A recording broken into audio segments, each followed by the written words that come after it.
Hey everybody, so this week's question is, when are we called to obedience and what are the exceptions for that? It's a great question leading out of something that we looked at, how Jesus lives a life of obedience and humility.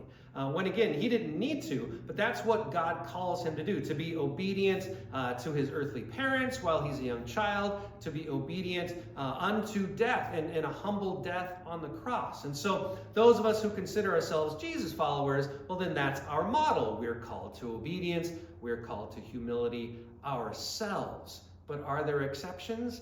Yeah, there really are. In fact, that is kind of the point.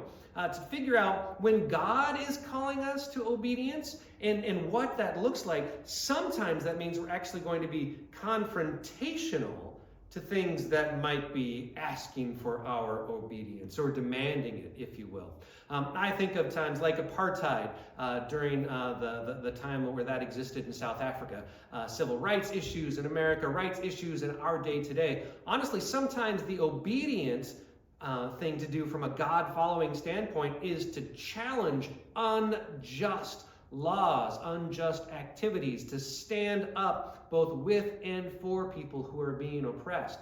That's obedience, but that sounds a little different than just being obedient to whatever the world tells us to be obedient to.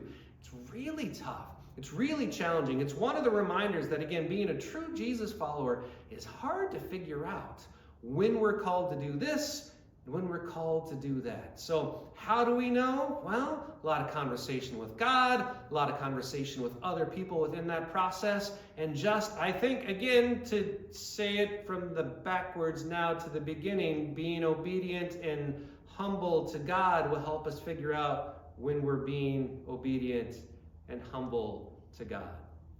Not always easy, but I think it's what we're called to do. Thanks for watching. We'll see you next week.